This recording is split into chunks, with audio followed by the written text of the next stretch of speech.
오늘 말씀은 히브리서 13장 15절과 16절입니다. 히브리서 13장과 15절, 16절 제가 봉독해 드리겠습니다. 그러므로 우리는 예수로 말미암아 항상 찬송의 제사를 하나님께 드리자. 이는 그 이름을 증언하는 입술의 열매니라. 선을 행하고 서로 나누어 주기를 잊지 말라. 하나님이 같은 제사를 기뻐하시느니라. 하나님이 기뻐하시는 제사라는 제목으로 은혜를 나누고자 합니다. 이 시간 하나님께서 저와 여러분에게 놀라운 은혜 주실 줄 믿습니다. 특별히 이 말씀을 통해서 오늘 성령께서 하시는 음성을 들으시기 바랍니다. 저는 어린 시절 유교 집안에서 성장하여서 명절 때마다 부모님을 따라 종갓집에 모여 제사를 드리곤 하였습니다. 옛날 고기 먹기도 힘든 배고픈 시절에 제사상에는 고기를 비롯한 각종 음식이 가득 차려 있었습니다. 제사를 지낸 후에는 온 가족이 모여 음식을 푸짐하게 먹었던 기억이 납니다. 얼마 전 설문조사에 의하면 명절 때 차례를 지낸다는 응답률이 보수적인 대구, 경북에서는 80.7%, 서울 및 호남에서는 53%로 여전히 많은 가정에서 제사를 지내고 있습니다.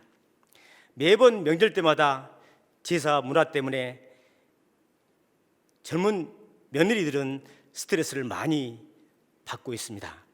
최근에는 제사상 차리기를 거부하는 소위 며느리 파업이 일어났고, 결국 제사상 대형업체가 상을 대신 차려주는 것으로 며느리들과 타협이 이루어졌다고 합니다. 우리 조상들은 삼국시대와 고려시대에는 집안에 길흉사가 생겼을 때 불당이나 점집에서 제사를 대행하는 풍습이 있었습니다. 16세기 말 조선시대 때 중국에서 유교 성리학이 들어오면서 각 가정에서 제사를 지내는 풍습이 보편화되었습니다. 유교는 기독교와는 달리 사람이 죽으면 흙이 되고 영혼은 소멸된다고 믿었습니다. 따라서 자손들에게 제사를 통해 조상들을 기억하게 하였는데, 죽은 사람들이 영생하는 방법은 오로지 제사밖에 없었습니다. 자손들은 또한 복을 받기 위해 돌아가신 조상들의 영, 즉 귀신들에게 제물을 봉헌했던 것입니다. 제사가 인류 최초로 등장한 시기는 창세기입니다. 인류의 대표 조상인 아담이 에덴 동산에서 죄를 지음으로 인간은 죽음이 시작되었습니다. 바울은 로마서 5장 12절에서 그러므로 한 사람으로 말미암아 죄가 세상에 들어오고 죄로 말미암아 사망이 들어왔나니 말씀하십니다. 죄를 지은 인간이 하나님 앞에 죄의 용서를 받기 위한 최초의 반응이 제사였습니다. 아담의 둘째 아들 아벨은 짐승을 잡아 피를 뿌리며 제사를 드렸는데 하나님께서 이 제사를 받으셨습니다. 이 제사가 정착화된 것은 BC 16세기경 모세가 시내산에서 여호와의 율법과 십계명을 받고 내려온 이후입니다. 이스라엘 백성들은 광야에 성막을 세우고 짐승을 잡아서 짐승의 피는 대제사장이 제단에 뿌리고 짐승의 몸은 제단 밖에 불태웠습니다. 신약시대에는 대제사장이 되신 예수님이 직접 제물이 되셨습니다. 예수님은 온 인류의 죄를 용서해 주시고 영원한 생명을 주시기 위해 십자가에 못 박혀 피 흘려 죽으셨습니다. 한 의로운 행위로 말미암아 많은 사람이 의롭다 하심을 받아 생명에 이르렀느니라. 로마서 5장 18절에서 말씀하십니다. 십자가에 죽으시고 부활하신 예수님을 만난 사도 바울은 로마서 12장 1절에서 너희 몸을 하나님이 기뻐하시는 거룩한 산 제물로 드리라. 이는 너희가 드릴 영적 예배니라 말씀하십니다. 그리스도인들이 드리는 제사는 귀신들과 우상들에게 각종 음식으로 제물을 바치는 것이 아니라 만왕의 왕이시오 만유의 주제가 되시는 하나님께 우리의 몸을 제물로 바치는 것입니다. 왕이신 나의 하나님, 내가 주를 높이고 영원히 주의 이름을 성취하리이다.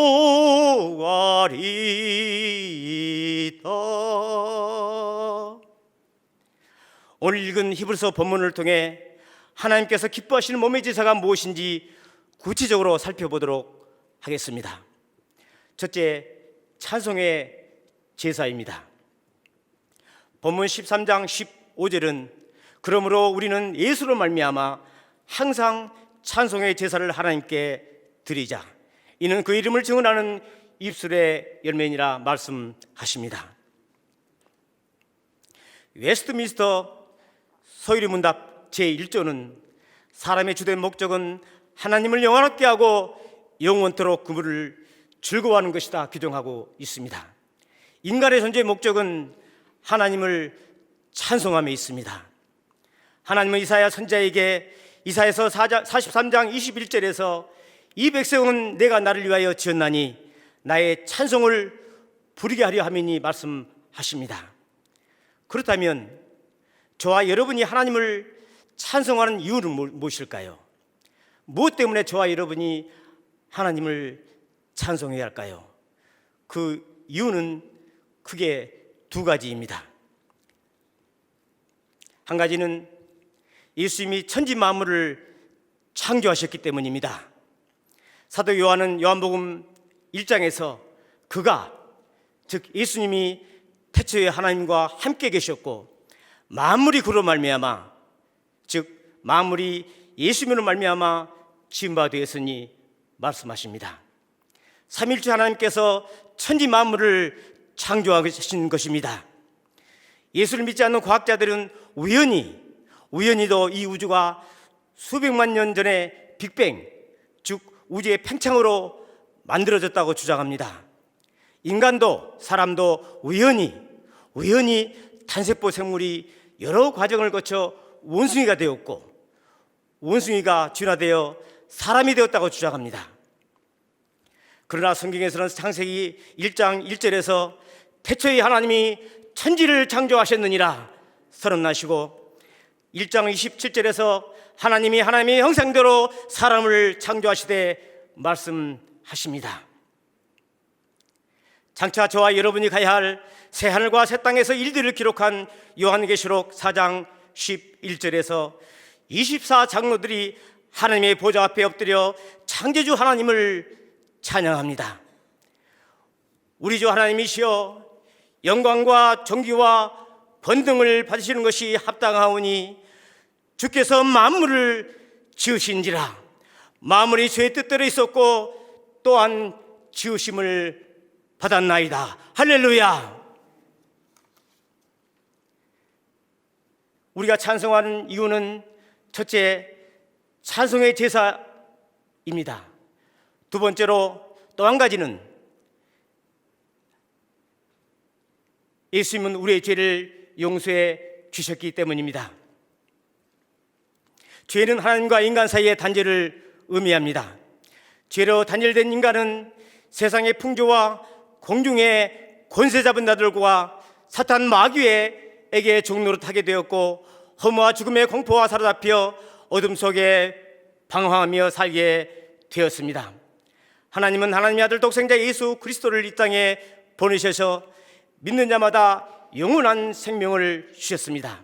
요한복음 3장 16절에서 하나님이 세상을 이처럼 사랑하사 독생자를 주셨으니 이는 저를 믿는 자마다 멸망치 않고 영생을 얻게 하려 함이라 말씀하십니다. 그러므로 그리스도 안에서 거듭난 성도들은 창조주이시면서 구원자이신 예수님께 항상 찬송의 제사를 드려야 됩니다.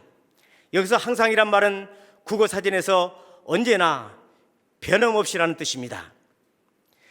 결혼식 때 신랑 신부가 혼인서약 내용처럼 슬플 때나 기쁠 때나 아플 때나 건강할 때나 가난할 때나 풍족할 때나 환경에 상관하지 않고 언제나 변함없이 찬송하며 감사하며 살라는 것입니다. 그러나 우리에게 뜻밖의 찾아온 큰 고난 가운데 있을 때 인간이기에 찬송하고 감사하는 것은 결코 쉽지는 않는 것도 사실입니다. 스피포드는 미국 시카고의 저명한 변호사이자 시카고 대학 법력 담당 교수였습니다. 그에게 큰 고난이 닥쳐왔습니다. 1871년 10월 8일부터 10월 10일 사이에 일어난 시카고 대화재로 시카고시의 3분의 1이 잿더미로 변하고 300여 명이 사망하였습니다.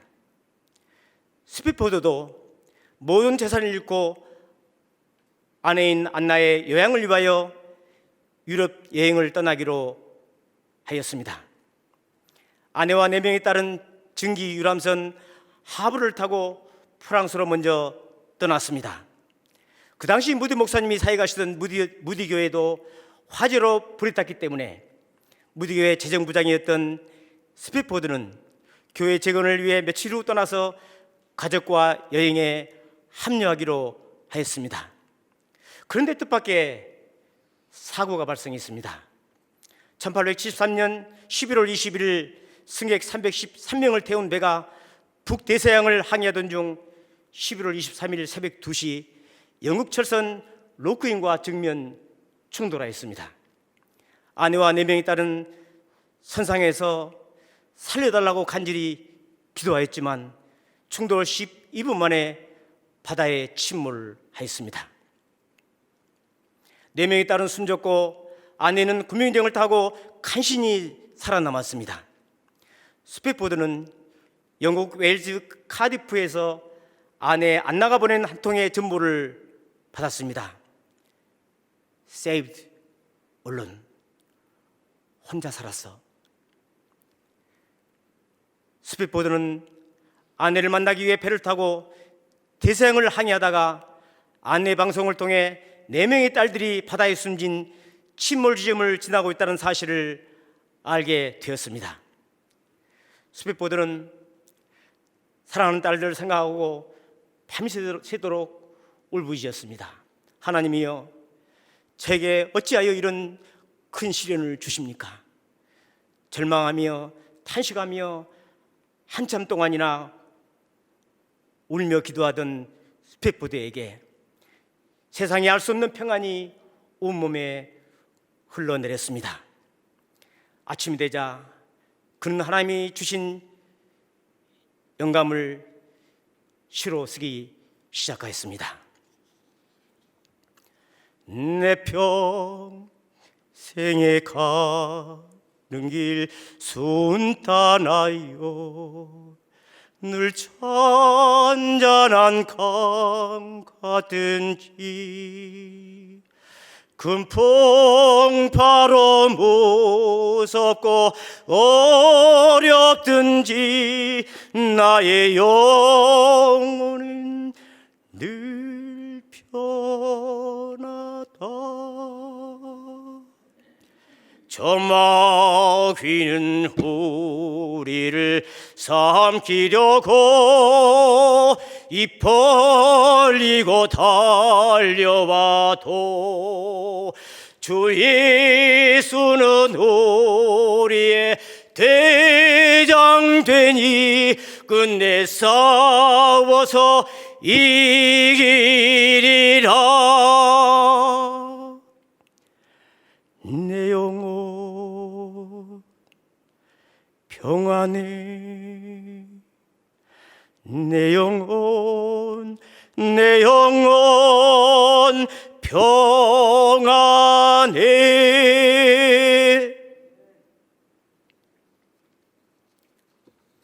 이 시는 무디 목사님이 소개한 필립 블리스가 곡을 붙여서 내 평생에 가는 길이라는 찬송가가 만들어졌습니다. 여러분, 비록 견디기 힘든 고난 가운데서도 창조주시면서 구원자이신 예수님으로 말미암아 언제나 변함없이 찬송의 제사를 드리는 저와 여러분이 되기를 원합니다. 둘째, 선을 행하고 나눔의 제사를 드려야 합니다.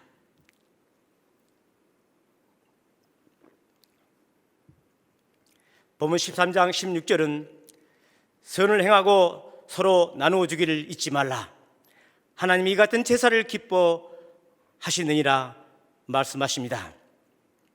예수님이 십자가에 못 박혀 죽으시자 뿔뿔이 흩어졌던 제자들이 약속하신 오순절에 성령의 충만함을 받은 후에 초대교회 성도들의 모습이 사도행전 2장 44절부터 47절에 자세히 나타나 있습니다.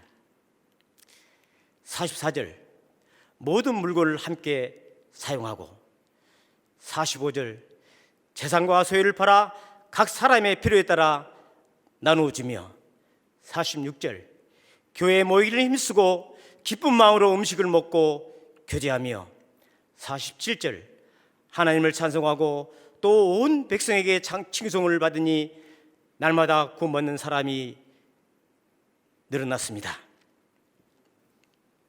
바울은 갈라디아 지역에 있는 교인들을 향해 사랑으로 역사하는 믿음을 강조하였습니다. 갈라디아서 5장 6절에서 그리스도 예수 안에서는 할례나 무할례나 효력이 없으되 사랑으로 역사하는 믿음뿐이니라 말씀하십니다. 예수님을 영접한 유대인들이 아브라함 조상으로부터 내려온 할례의 언약을 지켜야 온전한 구원을 받을 수 있다고 주장하였습니다. 이 소식을 전해들은 바울은 그리스도인들은 할례나 무할례나 아무 효력이 없으며 오직 사랑으로 역사하는 믿음뿐이라고 단언합니다. 여기서 사랑으로 역사하는 믿음이라는 문장은 영어로 faith expressing itself through love, 즉 사랑으로 표현되는 믿음, 사랑으로 나타나는 믿음이라는 뜻입니다. 믿음은 값없이 주시는 하나님의 은혜이며 선물이지만 믿음이 사랑으로 나타나야 된다는 것입니다. 그래서 야고보는 야고보서 2장 22절에서 믿음이 행함과 함께 일하고 행함으로 믿음이 온전하게 되었느니라 말씀하십니다. 그리스도인들은 예수 믿고 구원받는 것만으로는 만족해서는 안 됩니다. 삶의 현장에서 사랑으로 역사하는 믿음, 사랑으로 나타나는 믿음, 사랑으로 표현되는 믿음, 즉 선을 행하고 나눔의 제사를 드려야 됩니다. 주일에는 교회에 나와서 거룩하신 하나님 앞에 찬송의 제사를 드리고, 평일에는 삶의 현장에서 선을 행하고 나누며 베푸는 나눔의 제사를 드려야 됩니다.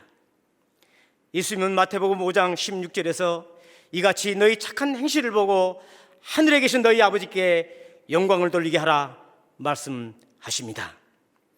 하나님을 영원하게 하고 영광 돌리는 방법은 이웃을 향해 선을 행하고 나누어주는 나눔의 제사를 드리는 것입니다. 저는 최근 부활이라는 영화를 감명 깊게 보았습니다. 여러분들도 잘 아시다시피 이태석 신부는 2001년 의사라는 안락한 삶을 버리고 세계에서 가장 가난한 나라인 남수단의 작은 마을 톤주라는 곳에서 의료 활동을 하다가 2010년 48세 젊은 나이에 암으로 소천하였습니다. 그는 2010년 울지마 톤주라는 다큐멘터리가 KBS에서 방영되고 영화로도 소개되어 전 국민들에게 큰 감동을 주었습니다.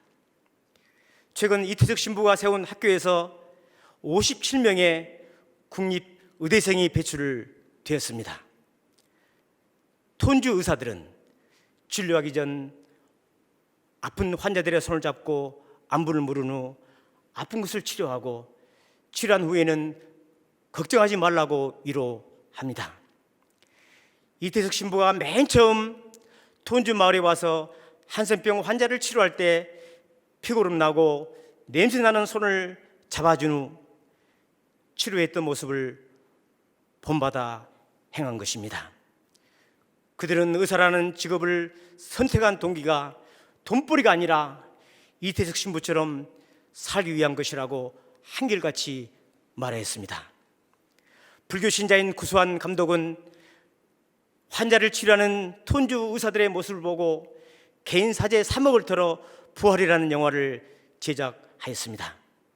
구 감독은 추기경과의 면담에서 저는 예수님을 보았습니다 라고 말하였습니다.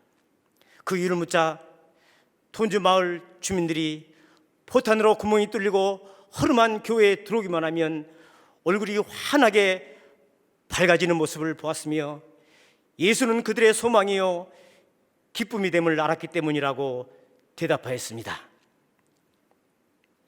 예수님은 십자가에 죽으시기 전 마태복음 22장에서 하나님을 사랑하고 이웃을 내 몸과 같이 사랑하는 것이야말로 가장 크고 첫째 되는 계명이라고 유언처럼 말씀하셨습니다. 예수님께서 십자가에 죽기까지 우리를 사랑하셨으니 이제 그 사랑으로 저와 여러분은 어렵고 힘든 이웃들의 손을 잡아줘야 합니다. 마음으로 하나님을 사랑하되 우리의 삶으로 하나님을 경배해야 합니다. 사랑해요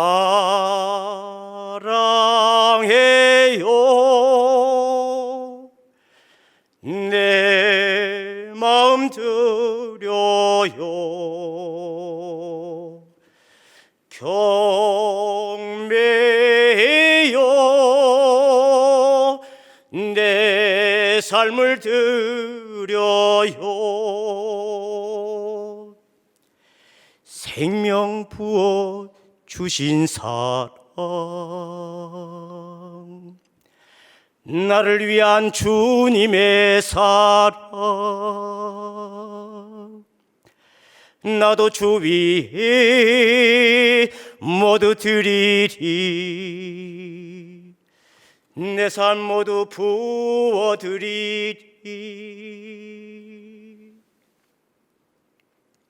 말씀을 마무리하겠습니다.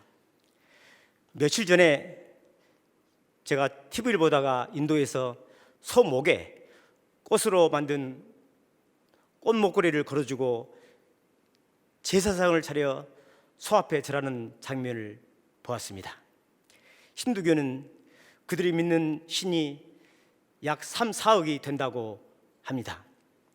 가까운 일본만 해도 신사가 10만이 넘고 숭배하는 신이 대략 800만이 넘는다고 합니다. 바울은 로마서 1장 23절에서 하나님의 신성이 만물에 깃들어 있음에도 불구하고 인간은 스스로 어리석은 자들이 되어서 썩어지지 않을 하나님의 영광을 썩어질 사람과 새와 짐승과 기어다니는 동물의 모양의 우상으로 바꾸었다고 말씀하고 있습니다. 하나님은 만왕의 왕이십니다.